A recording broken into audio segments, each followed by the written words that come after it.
Hello.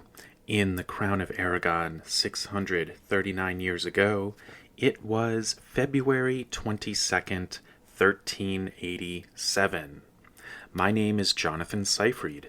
I'm a PhD candidate in history at the University of New Mexico.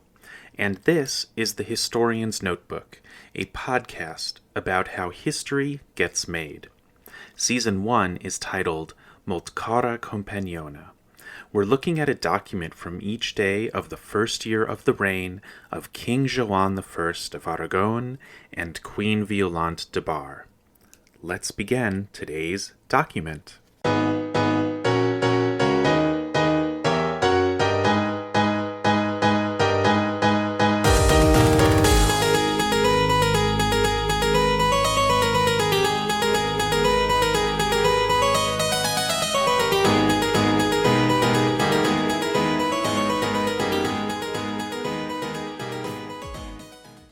So yesterday I talked about using Google's Gemini AI chatbot and how I came back to it after a while and discovered it had this really improved quality when it came to understanding the Latin in a document, but also with transcribing from an uploaded image. So I really feel like I have got this sort of new amazing tool in my toolbox now. And I'm just going to be using it pretty much for every Latin document. But let me be clear, if I was intending to move forward with a career as a medievalist, if I was going to be focusing on medieval studies for the next 25 years, then there's absolutely no way that I would continue to use an AI chatbot as my go-to. I would really buckle down and get better at Latin and get a lot more practice with it.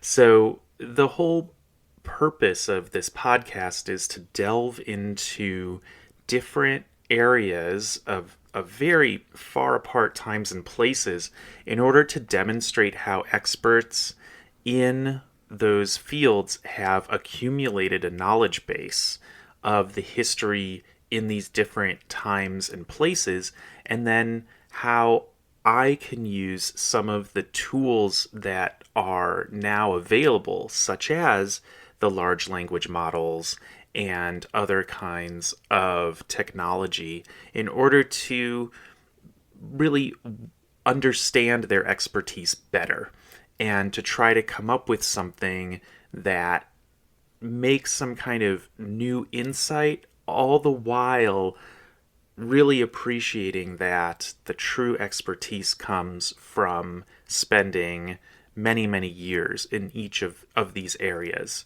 So this season is medieval Crown of Aragon. There will be other seasons where I will be very upfront about how I am relying on the expertise of others, and if I were to stay in those particular areas of history for about 20 years, how things would be different.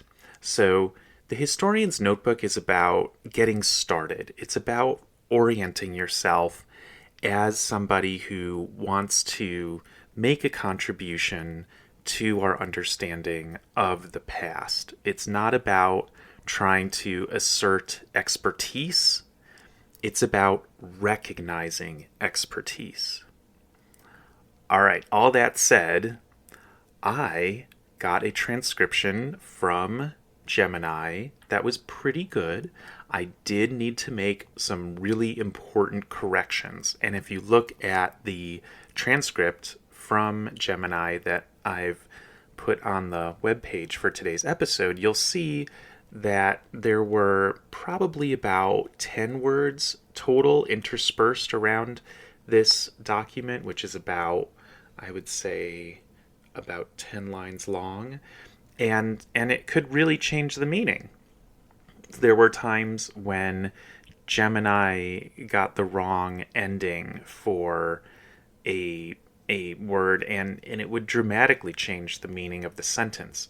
But what I will say is that the overall topic of the document, Gemini was able to understand that pretty much from the start. That even after I made my corrections to its transcription, it didn't really alter the overall intent. That kind of worries me because, like, how can you have so much difference in the document but then still come out with the same overall understanding? I think one of the answers to that is that these are very formulaic. So the register we're working with today is one of Joan's registers. It's the Curie register, meaning it's the register of the court, or the small section of people, like committee, you could say, who is in charge of processing a lot of the governance along with Joan. That's my current understanding of what would be indicated by the placement in the Curie register. And at the top of the document, we have pro curia, for the Curie, for the court.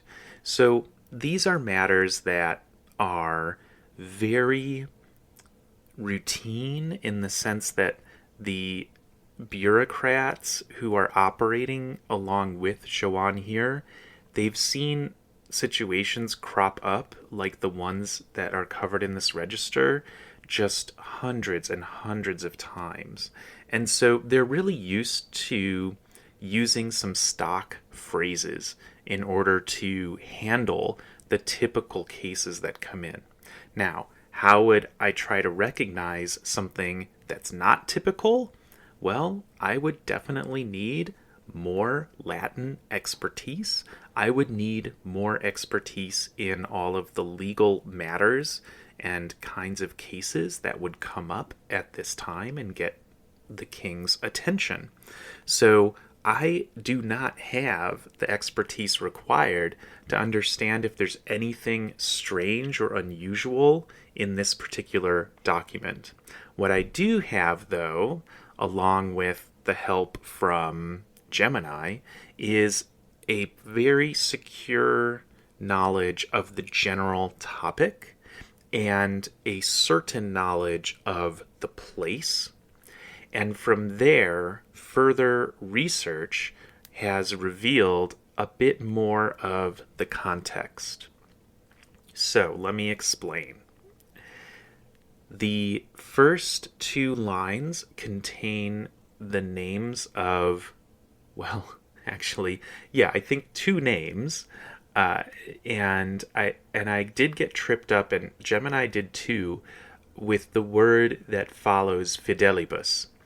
Because to me, it looks like it could be something like nostris, but I feel like it's actually the name of an office.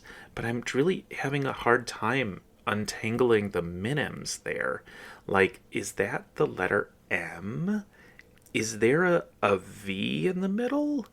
Is the letter that's the third, well, I don't even know how many letters, the one that's right before the final letter is an S, and it looks like it could be an I, but sometimes if you have an R right before the S, it can look like that. So both Gemini and I are struggling with whatever that word is. But then following the mystery word is a pretty clear something like a petro or a petuo or a peruo, and then and what looks like a perera. And so then we've got et, and then a very recognizable Raimundo.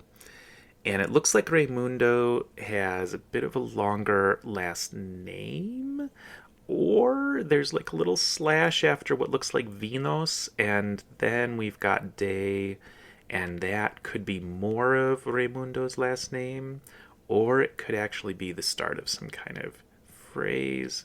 I think it's parroquia, of the parish of. And I'm pretty sure about that, and I think Gemini agrees. So we've got two people in the first line, but then we've got this parroquia, and then it got really tough. Because I definitely could see sancti at the end of the first line, and then the next line, I had no idea what was going on. It was a very difficult paleographical mystery because it turned out to be a letter A and then the letter X, and I hardly ever see A followed by X. It's almost always an E followed by the X. I was just really thrown off by this. And then we have a clear day after that AX word. And followed by that, we've got a word that looked to me like Sardinia. It kind of started in the same way that you would spell Sardinia, the island. So I, at first glance, when I encountered this document, I was like, oh, it's something about Sardinia. But then look at the end of that word. It ends with a very clear E-O-L-A. Or is that a Y-O-L-A?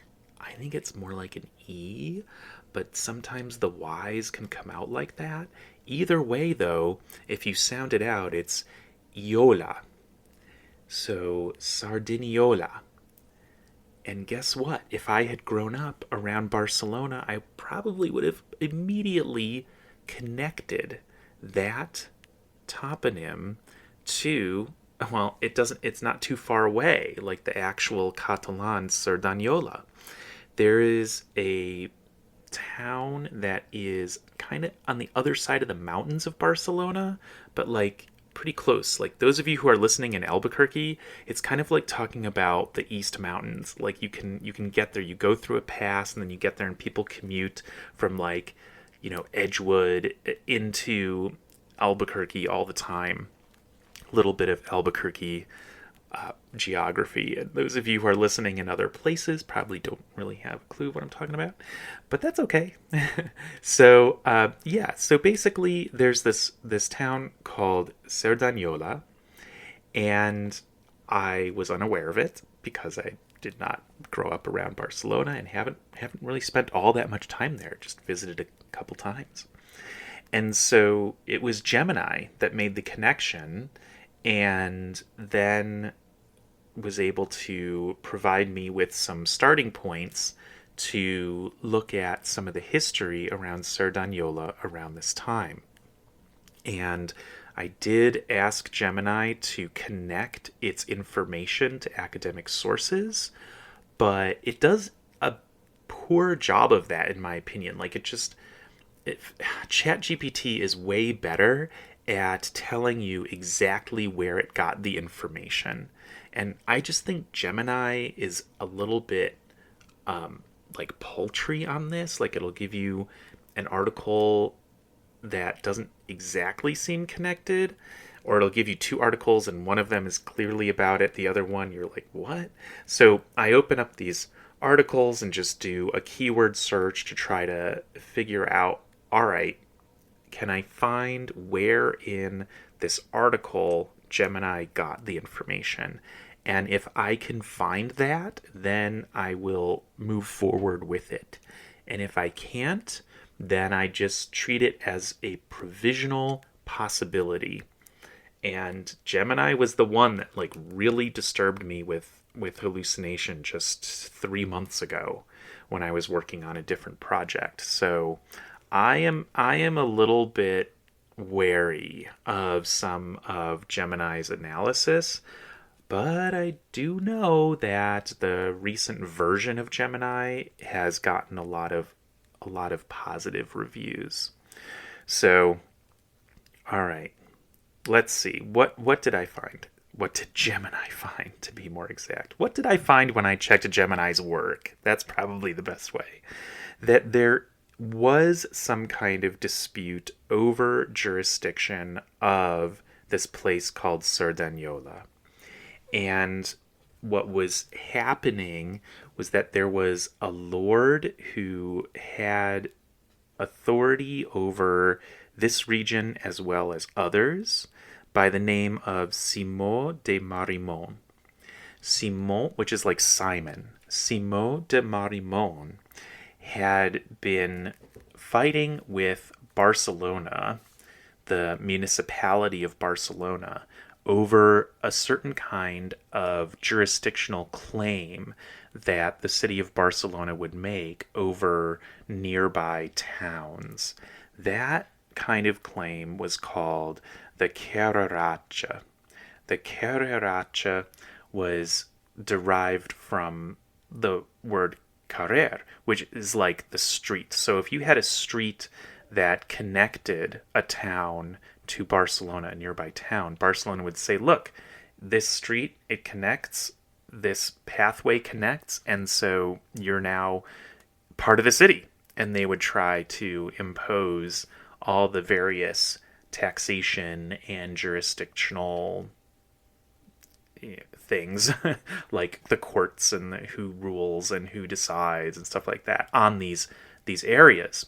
And so it seems to me like what has happened here is that Joan has now been called upon to make a ruling in the case of whether Cerdanyola should be handed over, essentially, from Simon de Marimon to the city of Barcelona. And of course, Simon de Marimon is not wanting this and would maybe be the complainant in this.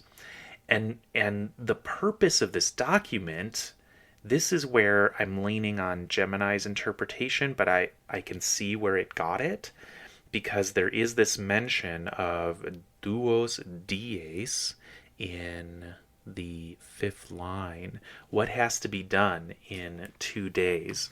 Well, it looks like Raimundo and Pedro have to show up and give testimony about certain facts regarding what's happening in Cerdanyola. And if they don't, then they get fined 100 florins, which is a lot of money. So my guess is that Pedro and Raimundo are going to show up to the Curia and give their testimony about what has been going on. That is as much as I can say with a degree of certainty about this. If this was a little bit more connected, or maybe way more connected, to my primary research questions about Joan and Violante and how they established their reign as a cooperative project, to what extent was it a cooperative project? If I could kind of see some entry point for that, I would go deeper with this. But at this point, I don't see the connection, so I'm just going to note it down, have all the information on the webpage that I'm creating for this episode, and maybe something will come up later in one of Violante's letters, and then I can connect it back. That has happened on this podcast, and that's the kind of stuff I'm looking for.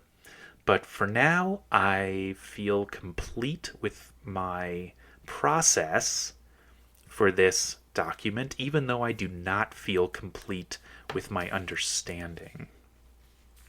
So that is, I think, a really good demonstration of the approach of the historian's notebook overall. And it's one that, of course, will leave many questions open as we go through. But I think this episode is a really good one for taking a step back and looking at overall what is the purpose of the project and how do the new AI tools fit in to that project. Thanks for listening to this episode of The Historian's Notebook, Season 1, Multicara Companiona. If you are leaving with more questions than you arrived with, well, I've done my job, because remember, the motto of The Historian's Notebook is dissatisfaction guaranteed. Visit the website to see an image of today's document and additional show notes, including some very long transcripts of AI chatbot conversations with Gemini. and listen again tomorrow to hear about the next day in the first year of the reign of King Joan of Aragon and Queen Violante de Bar. In the meantime, take care.